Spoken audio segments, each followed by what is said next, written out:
নমস্কাৰ, Indian job update চেনেলটোলৈ আপোনালোক সকলোকে স্বাগতম জনাই এটা গুৰুত্বপূৰ্ণ খবৰ দিবলৈ লৈছোঁ। আমাৰ অসম চৰকাৰৰ কৰ্মচাৰী আৰু পেঞ্চনাৰসকলৰ বাবে এইটো খুবেই ভাল খবৰ, কিয়নো আমাৰ ফাইনেন্স ডিপাৰ্টমেণ্টৰ পৰা যিটো আমাৰ বৰ্ধিত 4% দিয়ে আছিলে, এই ডিএৰ অৰ্ডাৰ প্ৰকাশ পাইছে আৰু 1 জানুৱাৰী 2024 পৰা আপোনালোকে পাব লগা যি 4% বৰ্ধিত দিয়ে আছে, এই ডিএ আপোনালোকে মাৰ্চ মাহৰ যি দৰমহা আছে, দৰমহাটো যিহেতু এপ্ৰিলত পায়, আপোনালোকে এপ্ৰিলত লাভ কৰিব আৰু মাৰ্চ মাহৰ দৰমহাৰ লগতে এই বৰ্ধিত ডিএটো আপোনালোকৰ দৰমহাৰ লগত যোগ হৈ আহিব।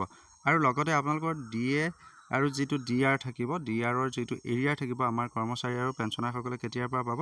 1 জানুৱাৰী 2024 পৰা 29 ফেব্ৰুৱাৰী 2024 পাব আৰু ইয়াক দুটা ইকুৱেল ইনষ্টলমেণ্টত দিয়া হ'ব, মে' আৰু জুন মাহত। অৰ্থাৎ আমাৰ যিসকল কৰ্মচাৰী আৰু পেঞ্চনাৰ থাকিব, পেঞ্চনাৰসকলে তেখেতসকলৰ যি ডিএ বৰ্ধিত 4% যি ডিএ আছে, এই ডিএ এৰিয়াটো মে' আৰু জুন মাহত তেখেতসকলৰ যিটো এৰিয়াৰ থাকিব দুটা মাহৰ, জানুৱাৰী আৰু ফেব্ৰুৱাৰী মাহৰ, সেয়া লাভ কৰিব আৰু এয়া তেখেতসকলৰ যি বেংক একাউণ্ট থাকিব, বেংক একাউণ্টৰ জৰিয়তে তেখেতসকলক দিয়া হ'ব। আৰু এনেধৰণৰ যিবিলাক আপডেট আছে, আপডেটবিলাক আমি সদায় আপোনালোকক দিব চেষ্টা কৰোঁ। গতিকে আপোনালোকে আমাৰ চেনেলৰ ভিডিঅ'বোৰ চাই থকাৰ লগতে যিসকল আমাৰ চেনেলত নতুন, তেখেতসকলে কাইণ্ডলি চেনেলটো ছাবস্ক্ৰাইব কৰি ল'ব। ধন্যবাদ।